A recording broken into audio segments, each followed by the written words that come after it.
ജമാഅത്തെ ഇസ്ലാമിക്കെതിരെ സമസ്ത ഇതെന്ത് ഇമ്പാക്റ്റാണ് കേരള രാഷ്ട്രീയത്തിൽ ഉണ്ടാക്കാനായിട്ട് പോകുന്നത്? കുറച്ച് ദിവസങ്ങൾക്ക് മുമ്പ് വന്ന വാർത്ത മുസ്ലിം ലീഗും സമസ്തയും തമ്മിൽ ഒന്നിക്കുകയും അത് CPM-ന് വലിയ തിരിച്ചടിയായി മാറും എന്ന് കരുതപ്പെടുകയും ചെയ്തിരുന്നു. ആ സാഹചര്യത്തിനാണ് പെട്ടെന്ന് മാറ്റം വരുന്നത്. അതിശക്തമായിട്ട് സമസ്ത ജമാഅത്തെ ഇസ്ലാമിക്കെതിരെ തിരിഞ്ഞിരിക്കുകയാണ്. ജമാഅത്തെ ഇസ്ലാമി ഒരു മതരാഷ്ട്രവാദ പാർട്ടിയാണ്. അവരെ അംഗീകരിക്കാനായിട്ട് ഒരു കാരണവശാലും പറ്റില്ല എന്ന നിലപാടാണ് സമസ്ത എടുത്തിരിക്കുന്നത്. മാത്രമല്ല, നോക്കൂ, സമസ്തയുടെ നേതാവ് AP നേരെ പോയത് ഡൽഹിയിലേക്കാണ്. അവിടെ പ്രധാനമന്ത്രി നരേന്ദ്രമോദിയെ കണ്ടു, സംസാരിച്ചു. സംസ്ഥയുടെ 100ാം വാർഷിക സമ്മേളനത്തിൽ പങ്കെടുക്കണം എന്ന് അഭ്യർത്ഥിച്ചു. അദ്ദേഹം സമ്മേളനത്തിൽ പങ്കെടുക്കാനായിട്ട് വരുന്നു. പല മുസ്ലിങ്ങളുടെ നെറ്റി ചുളിച്ച സംഭവമാണ്.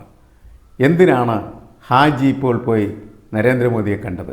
പ്രത്യേകിച്ച് ഗുജറാത്തിൽ മുസ്ലിം വംശഹത്യ നടത്തിയ സമയത്ത് അവിടുത്തെ മുഖ്യമന്ത്രിയായിരുന്ന നരേന്ദ്രമോദിയെ എന്തിനാണ് AP പോയി കണ്ടത് എന്ന ചോദ്യം മുസ്ലിങ്ങളുടെ ഇടയിൽ വ്യാപകമായി നിൽക്കുകയാണ് ചെയ്യുന്നത്. അപ്പോഴാണ് സമസ്ത അതിശക്തമായിട്ട് ആർക്കെതിരെ നിലപാടെടുത്തിരിക്കുന്നത്? ജമാഅത്തെ ഇസ്ലാമിക്കെതിരെ നിലപാടെടുത്തിരിക്കുന്നത്. ജമാഅത്തെ ഇസ്ലാമി എന്ന് പറഞ്ഞാൽ ബംഗ്ലാദേശിൽ പ്രതിപക്ഷവുമാണ്. അവിടെയും ഇന്ത്യ ഗവൺമെൻറ്റുമായിട്ട് ജമാഅത്തെ ഇസ്ലാമി ശത്രുതയിൽ തന്നെയാണ്. കാരണം വളരെ കടുത്ത നിലപാടാണ് അവർ ഇന്ത്യ സർക്കാരിനെതിരെ അല്ലെങ്കിൽ ഇന്ത്യ ഗവൺമെൻറ്റിനെതിരെ എടുത്തിരിക്കുന്നത്.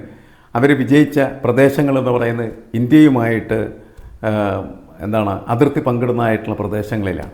കാരണം അതൊരു ഹിന്ദു വർഗീയതയ്ക്കെതിരെയുള്ള മുസ്ലിം വർഗീയതയുടെ വിജയം കൂടിയായിട്ട് വ്യാഖ്യാനിക്കപ്പെടുന്നുണ്ട് എന്നുള്ളതാണ്. എന്തായാലും സമസ്ത ഇപ്പോൾ എടുത്തിരിക്കുന്ന ഈ നിലപാട് എന്ന് പറയുന്നത് വരാൻ പോകുന്നതായിട്ടുള്ള നിയമസഭാ തെരഞ്ഞെടുപ്പിൽ ഏതു തരത്തിലാണ് പ്രതിഫലിക്കാൻ പോകുന്നത്, അതെങ്ങനെയാണ് UDF-ൻ്റെ ആപ്പിൾ കാർട്ടിനെ മറിക്കാൻ പോകുന്നത് എന്നൊക്കെയുള്ള ചോദ്യം വരുന്ന ദിവസങ്ങളിൽ കുറച്ചും കൂടി ശക്തമായിട്ട് വരും എന്നാണ് എനിക്ക് തോന്നുന്നത്.